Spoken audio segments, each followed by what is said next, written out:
Welcome to Copenhagen and the start of the much anticipated UN Climate Conference. 193 international parties are on hand right now discussing emissions targets in the years to come and also financial targets, climate aid from developed nations to developing countries. But when UN Climate Chief Ivo de Boer delivered his opening remarks today, the numbers he was focusing on involved some very simple goals, his expectations for these climate talks, and in particular, the number 3.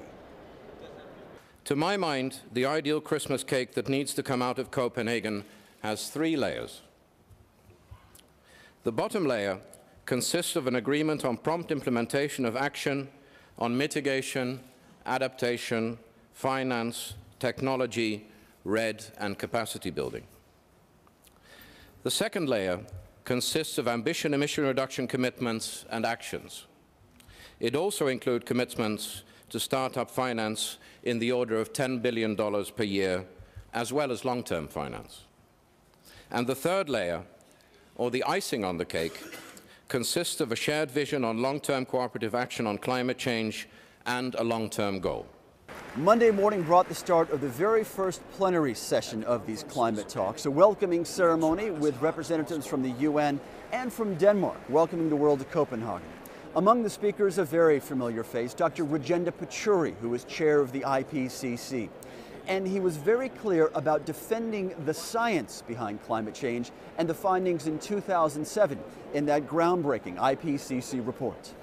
One of the most significant findings of the AR4 was conveyed by 2 simple but profound statements.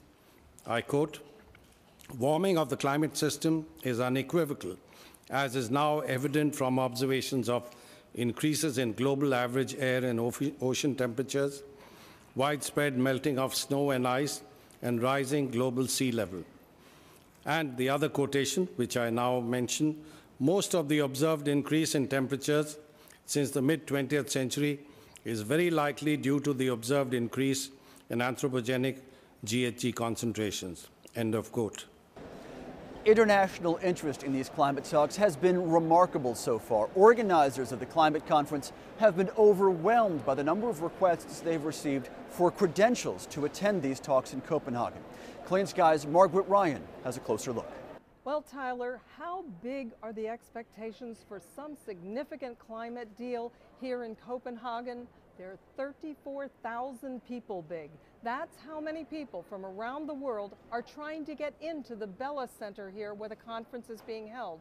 And the fire marshal says this place can only hold about 15,000 people safely. The press accreditation was cut off on November 29th. That's the first time in the entire history of the Rio process, the Conference of the Parties or COP process, that press accreditation has actually been cut off. And they don't know when it's going to be reopened or even if it will. Right now they're holding at 3,500 accredited press here. The plenary session, both television and print press are limited to only 40 passes. There'll be pool passes, they'll share with other people, but that's all the press that's going to get into the opening session here. Now, who are all these people? Well, the bulk of them are NGOs, that's non-governmental organizations. Those are groups that are officially accredited by the UN, given observer status here. They include the environmentalists you might think of right away, but they also include women's groups, youth groups, developing states groups, farmers, just about anything you can think of. They're all represented here. And conference organizers tell us that the interest has been growing over the last several weeks, but last week, after China and India put pledges on the table and President Obama moved his appearance here from the beginning to the end, well, interest just skyrocketed. It has hit a fever pitch. And why do they want to be here? What do people expect to see here? Well, we know world leaders have been saying they don't expect a full-fledged treaty here. They do think an agreement to keep talking and an agreement for some immediate aid can indeed come out of this meeting. But you know, the memories here run deep of the Kyoto Protocol. That was 12 years ago. World leaders showed up in the last 2 days. They pulled together out of a seeming failure, they pulled together what became the Kyoto Protocol. And People here are hoping that they're going to see just such a world-changing agreement come out of Copenhagen. I'm Margaret Ryan, Clean Skies News. Coming up later this afternoon, we will hear from the EU delegation and also the U.S. delegation, possibly about the country's new expectations for climate talks, reflected by the fact that President Obama has delayed his arrival here in Copenhagen, pushing it back toward the second critical week of these talks. Also, I had the chance to talk one-on-one with Dr. Rajendra Pachauri himself earlier today. You can see our entire conversation in the Copenhagen section of our website here at Clean Skies News. We'll see you back here at 4 o'clock Eastern for our next report. Until then, in Copenhagen, I'm Tyler Souters with Clean Skies News.